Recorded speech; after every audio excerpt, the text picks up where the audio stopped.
Basic course में इस हफ्ते हमने देखा है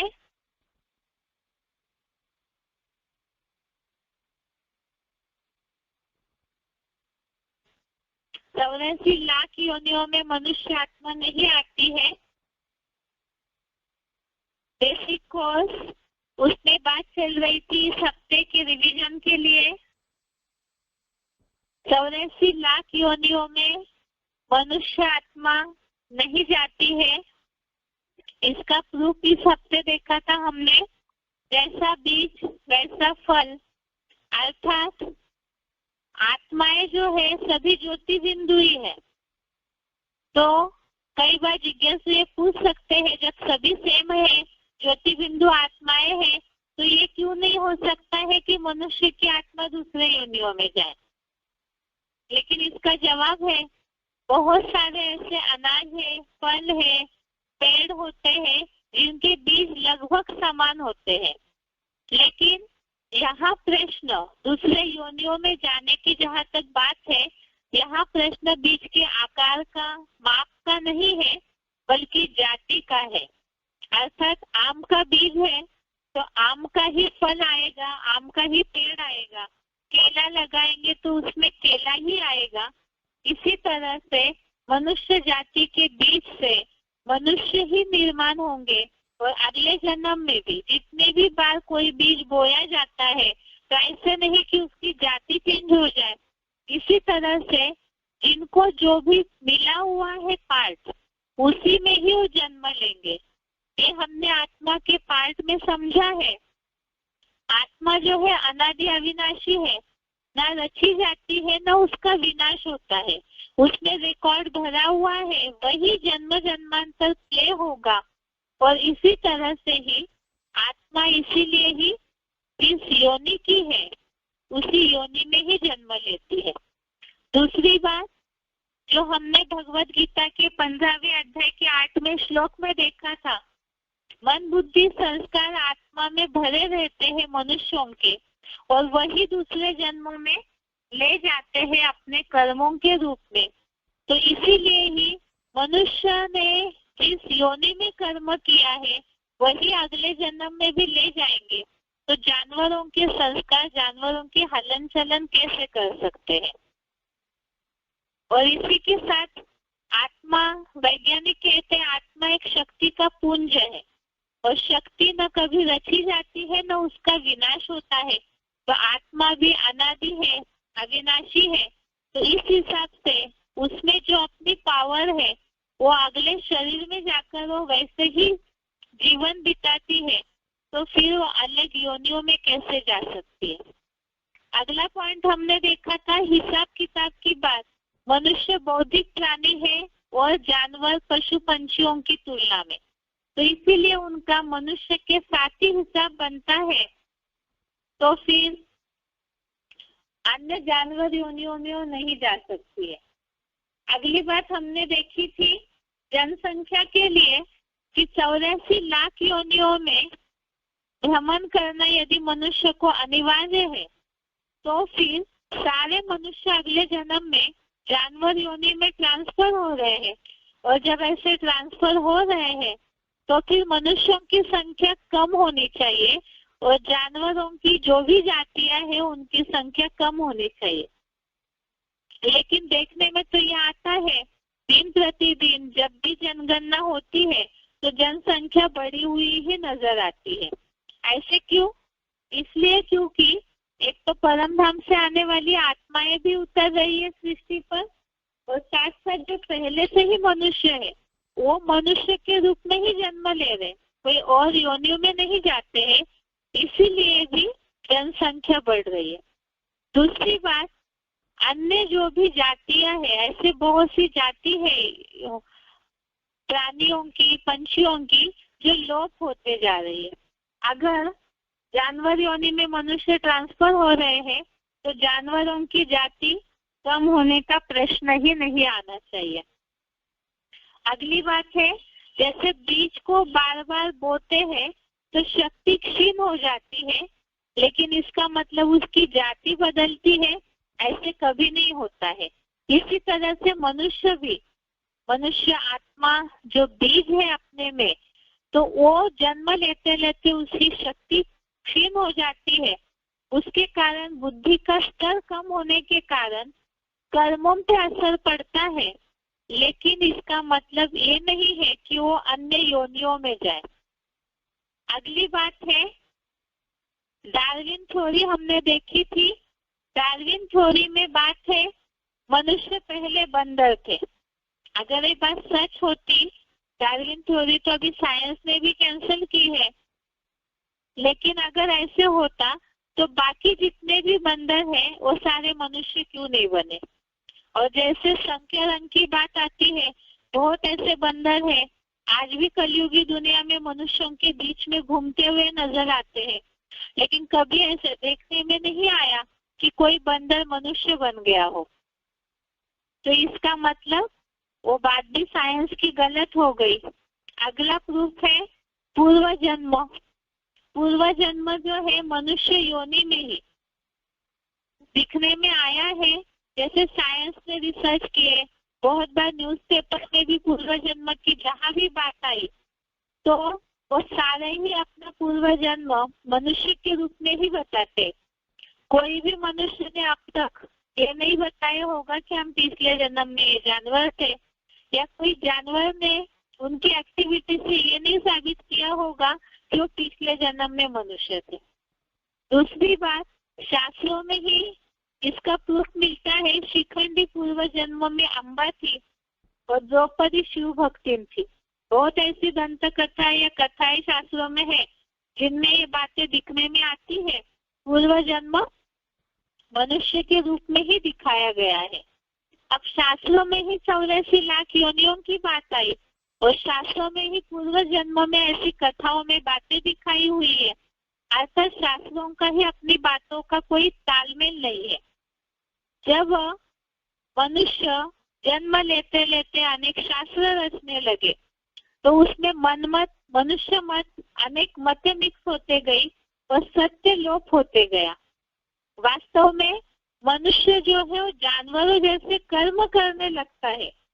इसीलिए ही ये बात निकल गई, प्रचलित हो गई कि मनुष्य जानवर योनियों में जाता है।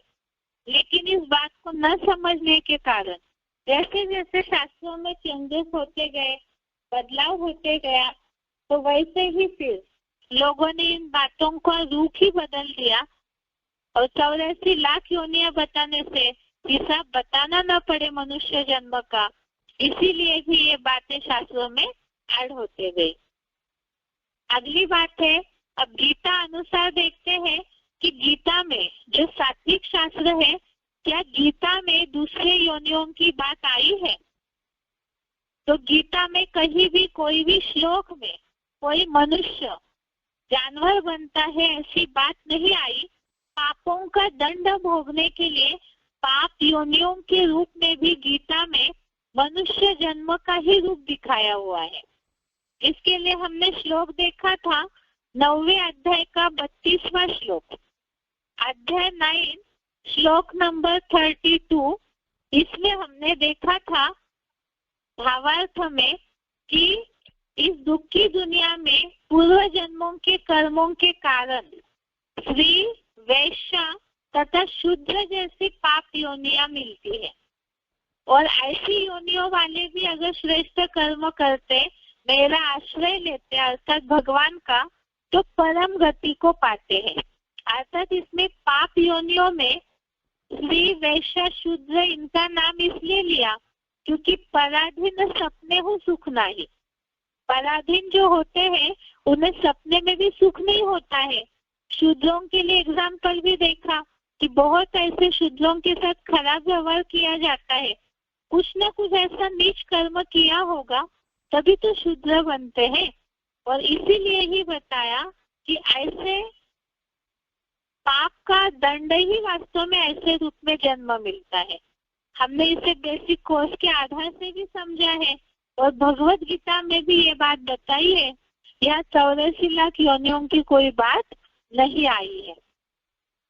अगली बात है, गीता में जैसे यहाँ पाप योनियों का उल्लेख बताया है, ऐसे पापों के दंड के रूप में, पाप योनि के रूप में ही और निशानियां बताई है। जो पाप योनि वाले हैं वो बहुत विकारी होते हैं, क्रूर होते हैं, आसुरी गुणों वाले होते हैं। इसके श्लोक भी हमने देखे हैं। 16वें अध्याय का 18वां श्लोक, अध्याय 16 श्लोक नंबर 18। इसके भावार्थ में पाप योनि अर्थात ही आसुरी योनि जैसे विकारी बताया हुआ है, जैसे कि अहंकार, बल, घमंड, काम, क्रोध के सदा आश्रयी अपनी व पर देह में मुझ योग ऊर्जा को विद्वेष करते हुए निंदक है। इसके लिए हमने समझा था कल कि जैसे प्रदर्शनी की किताब में या बहुत ऐसे चित्र दिखाते हैं दुनिया में जिसमें असुरों की जो चित्र है वो ऐसे ही कुछ ना कुछ दिखाते हैं, जिनके चित्र की रूपरेखा में उनका अहंकार, घमंड या विकारी भावनाएं, क्रोध वाली भावनाएं दिखने में आती और वो चेहरे असुरों जैसे बनाते हैं। तो इसका मतलब मनुष्य इस बात को जानते हैं, मनुष्य ही असुर बनता है। और यहाँ भगवान ने भी ये बात बताई कि ऐसे जो विकारी है, अहंकारी, बल, घमंड, कामी, क्रोधी, इसके सदा आश्रय जो है वो मुझे योग ऊर्जा का विद्वेष करते हुए निंदक है, अर्थात तो परमात्मा का द्वेष करने वाले निंदक है। तो असुर जो है, पापी जो है, वही तो परमात्मा की निंदा करते हैं। निंदा करना अर्थात श्रीमत जो भगवान का मत है उस पे न चलना, अर्थात निंदा करना, अर्थात ही पाप हुई या तो असुर है। जिनके लिए ही बताया ऐसे जो द्वेष करने वाले हैं, घमंडी है, कामी, क्रोधी, ऐसे जो द्वेष करने वाले निंदक है। 16वें अध्याय का 19वां श्लोक, अध्याय 16 श्लोक नंबर 19, इसमें बताया है कि ऐसे द्वेष करने वाले जो क्रूर मनुष्य है, सबसे नीच महापापियों को मैं संसार चक्र में सदा काल, भूत, प्रेत आदि की आसुरी योनियों में फेंकता हूँ। तो ये आसुरी योनियां ही जो बताया क्रूर मनुष्य, ये जो बात बताई है, जैसे जानवर क्रूर होते हैं, अगर उनको आया की शिकार करना है तो वो अपने आवेग को रोक नहीं पाते हैं। इसी तरह यह क्रूरता बताई है, तो जानवरों की तरह ही मनुष्य भी क्रूर हो जाते हैं विकारों के कारण। और उनको बताया है आसुरी योनियों में फेंकता हो। वैसे तो हमने गीता में देखा है, ना दत्ते कस्यचित् पापम, भगवान किसी के पाप पुण्य को लेते नहीं है। लेकिन यहाँ बोलने का भाव है कि सब अपने पापों के कारण अपने आप ही आसुरी कैटेगरी में चले जाते हैं और ऐसी कैटेगरी में जाके अधम गति को, दुर्गति को पाते हैं, जिन्हें ही जानवर जैसा जन्म, नीचे गिरा हुआ शूद्र जन्म बोला है। अधमपना मन ही शूद्रपना बोला है, जिसके लिए अर्थ में बताया जन्म जन्म नारकीय असुर योनि को प्राप्त हुए मूर्ख लोग, मूढ़ा जन्मने जन्मने, ये जो शब्द आया है श्लोक में, ऐसे जो मूर्ख लोग हैं मुझको कभी भी न पाकर अतीव दुखों की अधम गति ही पाते हैं। अर्थात पूरा नीच क्वालिटी का पाप के दंड के रूप में जन्म मिलता है, दुर्गति हो जाती है। और ऐसे मूढ़ योनि का उल्लेख भी राक्षसों के रूप में किया हुआ है। तो वो राक्षस भी मनुष्य ही है, अलग से राक्षसों को कोई जानवर नहीं दिखाता। चेहरा जानवर का होता है, चलन जानवर जैसी होती है, लेकिन शरीर मनुष्य का दिखाते हैं। क्यों? क्योंकि मनुष्य ही ऊंचे उठते हैं तो देवता जैसे बनते हैं और नीचे गिरते हैं तो असुर जैसे बनते हैं। 16वें अध्याय में देवता कैटेगरी और राक्षस या असुरी कैटेगरी वालों का बहुत अच्छे से उल्लेख है। उसे ध्यान से पढ़ेंगे तो लोगों को समझाने में फायदा होगा। 16 अध्याय, इसमें आसुरी योनि और देवताओं के बारे में वर्णन बताया है कि कौन दैवी संपदा के साथ जन्म लेते हैं और कौन अपने पापों के कर्मों के कारण आसुरी संपदा में जन्म लेते हैं। यहाँ बात चल रही थी मूढ़ योनि की, जो बताया मूढ़ा जन्मनी जन्मनी, अर्थात अधम गति को ही पाते रहते हैं, तो उनके लिए यह राक्षसी बोला हुआ है। 14वें अध्याय का 15वां श्लोक, अध्याय 14 श्लोक नंबर 15, इसमें ये बात आई है कि मूढ़ मति के राक्षसों में पैदा होते हैं और मनुष्य जब तमोगुणी बनता है तो मूढ़ योनि को पाता है। इस सब बातों से सिद्ध यह होता है गीता के आधार से भी कि मनुष्य पापों का दंड मनुष्य रूप में ही लेता है। अधम गति या दुर्गति के रूप में उसको पापों का दंड मिलता है, लेकिन पशु पंछी या अन्य योनियों में जाने की बात गीता में कहीं भी नहीं आई है। तो इससे ये हुआ कि मनुष्य ही ऊंचे उठते हैं तो देवता बन जाते हैं, और नीच गिरते हैं पापी बनते हैं तो असुर बन जाते हैं, जानवर जैसी चलन हो जाती है, राक्षस बन जाते हैं। तो फिर ये बात कहाँ से प्रचलित हुई कि 84 लाख योनियों में घूमने के बाद मनुष्य जन्म एक मिलता है, एक ही केवल दुर्लभ जन्म है। ये बात कहाँ से आई? जैसे 84 लाख योनियों में जानवरों की बात इसलिए आई क्योंकि मनुष्य की चलन जानवर जैसी हो जाती है। इसी तरह से मनुष्य जन्म दुर्लभ है, ये मान्यता क्यों आई? इसके लिए गाया जाता है दुनिया में भी, बड़े भाग मानुष तन पावा, सुर नर मुनि सब ग्रंथन गावा। एक कहावत जिन्हें लिखना है, नोट करना है, वो नोट कर लीजिए। ये दुनिया में कहा जाता है मनुष्य जन्म दुर्लभ है, इसके लिए ये बात शास्त्रों में आई है।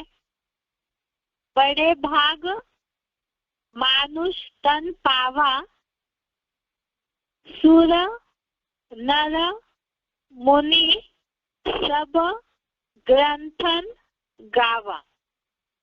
दोबारा बता रहे हैं, बड़े भाग मानुष तन पावा, सुर नर मुनि सब ग्रंथन गावा। ये बात या ये मान्यता क्यों प्रचलित हुई है? अब जब प्रचलित हुई है तो जैसे जानवरों की बात बताई कि जानवर जैसे कर्म करते हैं, इसी तरह कौन सा एक ऐसा अनोखा जन्म है जो श्रेष्ठ जन्म मनुष्य जन्म बोला जाता है? ये बात सच है कि अनेक जन्मों का, जो 84 जन्मों का चक्र मनुष्य घूमते हैं जन्म मरण का, तो उसके बाद एक ऐसा मनुष्य जन्म है जो जन्म श्रेष्ठ और भाग्यशाली मानव जन्म बोला जाता है, जिसमें परम लक्ष्य की प्राप्ति होती है, ईश्वर के पालना की अनुभूति होती है। तो ऐसा जो जन्म है वास्तव में वही मनुष्य का जन्म है, जिसे मनु की औलाद मनन चिंतनशील मनुष्य वही फिर अपने श्रेष्ठ कर्मों में बदल करके देवता बन जाता है। तो सृष्टि चक्र के लिए, सृष्टि चक्र जो जन्म मरण का चक्र चलता है, उसका राज अगर हम समझते हैं अनेक 84 जन्मों का, किस तरह से मनुष्य आत्मा ही जन्म लेते लेते जानवर बन जाती है, द्वापर युग से नीचे उतरती है, आत्मा की शक्ति क्षीण होकर के गलत कर्म करने लगती है। तो उसे हमें समझने के लिए सृष्टि चक्र को समझना है। जैसे ये सृष्टि रंगमंच है, नाट्य मंच है, वो सभी अपना अपना पार्ट बजाते हैं। तो उसमें ऐसे होता है कि पार्ट बजाते बजाते नाटक के लास्ट में जब सब थक जाते हैं, तो इसी तरह से यहाँ ये सृष्टि नाट्य मंच में भी जन्म मरण के चक्र में अंत में जब सब थक जाते हैं, पूरा ही जानवर बन जाते हैं, मनुष्य या श्रेष्ठ कर्म करने वाले कोई दिखते नहीं है, पत्थर बन जाते हैं। तो ऐसे समय में भगवान आकर के ऐसों को उद्धार करते हैं। ज्ञान जल छिड़क करके जब उनका उद्धार करते हैं तो उन्हें श्रेष्ठ कर्म करने वाला मनन चिंतनशील मनुष्य बनाते हैं। इसीलिए ही एक ही ऐसा जन्म है जिसमें ईश्वर प्राप्ति, ईश्वर अनुभूति और साथ में श्रेष्ठ कर्मों का ज्ञान मिलता है। लेकिन उस जन्म को, एक जन्म को समझने के लिए पूरे 84 जन्मों के चक्र को और सृष्टि चक्र के नाटक को हमें समझना होगा। इसे हम अगले हफ्ते समझते हैं। आज के लिए यहाँ तक ही। क्लास पूरा होने के पहले सूचना दोबारा बता रहे हैं, कल गीता श्लोक क्लास नहीं होगा क्योंकि रविवार को 2 अक्टूबर को सभी जगह पे जो अनाउंस किया हुआ है मिनी मधुबनों में कि जितने भी पीवीकेस है उनके रिलेटिव्स को ज्ञान का संदेश देने के हिसाब से, जिनके रिश्तेदार ज्ञान में नहीं चलते हैं तो उनको संदेश के लिए मधुबन में निमंत्रण दिया हुआ है। वो प्रोग्राम संडे को है। इसी के चलते रविवार को कई जगह संगठन है, कई जगह शनिवार को संगठन है। इसीलिए ही जिनके यहाँ शनिवार या रविवार को जैसे संगठन मधुबनों में सेटिंग किया है उसी हिसाब से श्लोक और मुरली टेस्ट की एग्जाम ली जाएगी। इसीलिए ही कल शनिवार को गीता श्लोक क्लास नहीं होगा। आगे के लिए हम सोमवार को देखते हैं बेसिक कोर्स का टॉपिक। आज के लिए यहाँ तक ही। ओम शांति।